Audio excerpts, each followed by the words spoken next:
So you could say that Viltrox have had a pretty good year, and if you did say that, you would probably be right. The 23mm has been super popular. The 33mm, the nifty 50 equivalent, has been glued to people's cameras. The 85mm, not bad. The 85mm Mark II, I've got that. I love it. I use it for street photography, in fact, and I've got a video on that, so please check it out. Either way, they've been consistently putting out decent quality lenses at affordable prices. They've now released the 56mm f1.4. Now, I've been lucky enough to use this for the last couple of weeks, so I'll be sharing my thoughts on the image quality, the build quality, and possibly more importantly, is it worth the money? Okay, let's talk about the build quality real quick. Now, as expected, just like the 23mm and the 33mm, it's an all metal body construction with a metal lens hood. The hood connects with a confident click, no messing about, and it doesn't wiggle or move. Within the lens itself as well, it's ridged to help diffract any light. The build quality is good. The markings are minimal and in line with the other lenses, the 85 Mark II for example, which I believe they've modelled in such a way to fall in line with the Fuji line as well. The focus ring is smooth, and it has a little bit of resistance, not too much, but enough that you could possibly use it with video. The aperture ring is smooth. It's not clicky. That's not necessarily a good thing or a bad thing, but it's a preference thing, I suppose. Now, I'm sure somebody's going to tell me that one system's better than the other. Clearly there's a reason why Fuji do it a certain way, and clearly there is a reason why Viltrox do it a certain way. Either way, tell me what you prefer. If you prefer the clicky aperture ring, if you prefer the smooth aperture ring, is it that feedback that you want, or do you prefer to, I don't know, have a smooth motion? The weight of it. Now, I don't really pay attention too much to what manufacturers state. Sometimes they're a little bit generous. I've weighed this myself. With the lens cap, it's 352 grams. So you're not always going to have that lens cap on, so you save a little bit of weight there as well. Finally, the filter thread, just like the 23 and the 33mm, is also 52mm. So you can rest assured that your filters from other lenses will be able to fit that as well.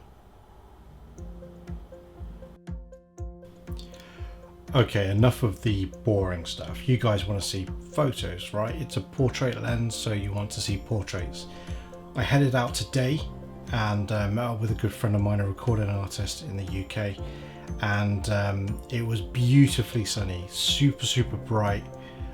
Loads and loads of light, so of course it was the absolute worst conditions to do portraits or any type of photography really.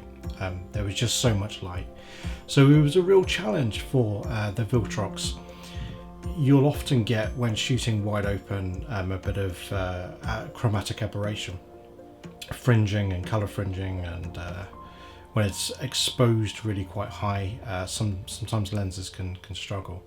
So this was a challenge, and a good challenge actually. So I'm going to talk you through some of the images that I took today, what in particular I like about them, and well, yeah, you be the judge. Okay, so this image is pretty nice. It's a great demonstration of how the fast aperture separates the subject from the background. There's an incredible amount of detail, particularly around the beard area.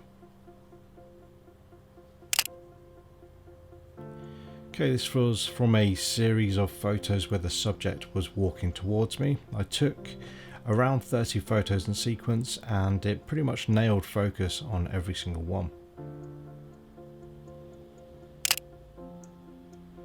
Okay, this is a fun one. Great texture on the railings. If you're curious, the subject is holding an X-T2 and the Viltrox 33mm f1.4.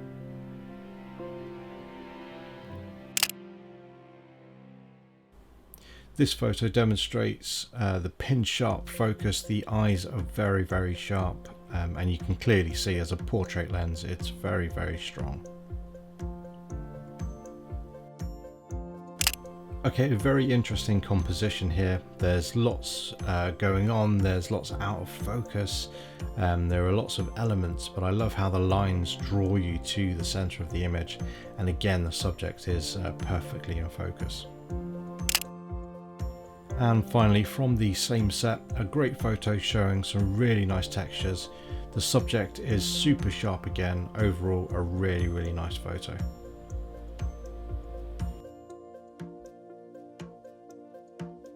Okay, so image quality. So this is the part where I tell you what the image quality is like, but you kind of already know that, and I think we've come to the same conclusion, and it's that it's pretty damn good.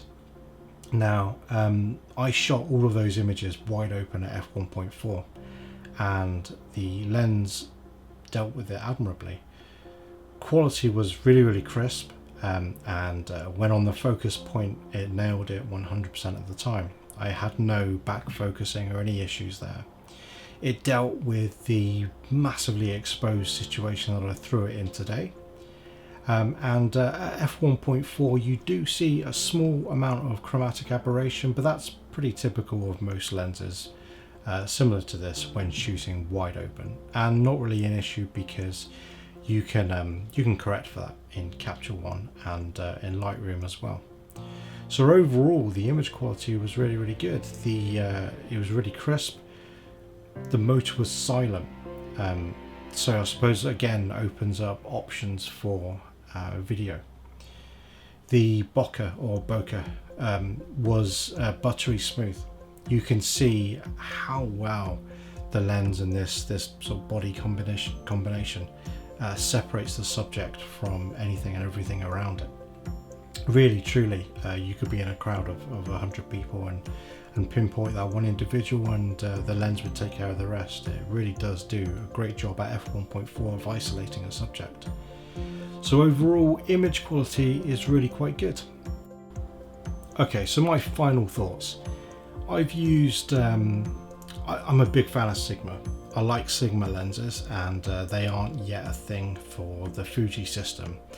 And when I picked up the Viltrox lens, I didn't think it was a Sigma, and I didn't think, oh my god, this is so similar to a Sigma. But I'm looking at Viltrox now, especially things like their 85mm f1.8, the Mark II version, and now the 23, 33 and the 56, as getting close to the sort of build quality and image quality that we can expect from larger manufacturers like Sigma. Their Sigma Art series, for example. If they had weather sealing, wow, would they be amazing. But I suppose you've got to consider, for the price, this is a $300 lens. So overall the image quality is very good, and it's not just $300 good, it's very good. At f1.4 the bokeh is pleasing, it's not distracting, and really quite nice. The STM motor and the smooth autofocus there, so the smooth manual focus could quite easily be used within video as well.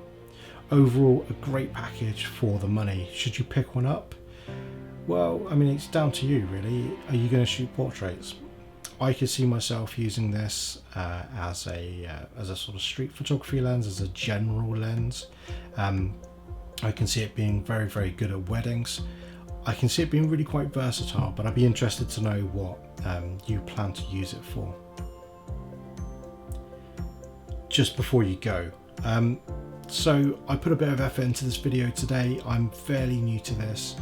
I would love a subscribe, like, comment, you know, all of that sort of normal stuff. It really encourages me to do more, to try and get more exclusives for you, and to create more content. So any feedback would be great, and you know, as everybody says, a subscription would be lovely. Thanks for listening, thanks for watching, and share your thoughts on this lens. It's an exciting lens, so I'll be interested to know whether or not you think you're going to pick it up. Cheers.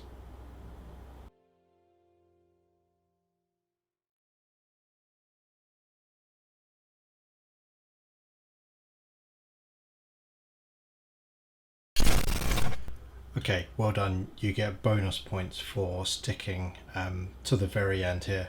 Man, it's hard to shoot videos, right? I've done so many takes. I must have done, I don't know, 100 different takes to get, you know, just a short amount of video. It's really difficult.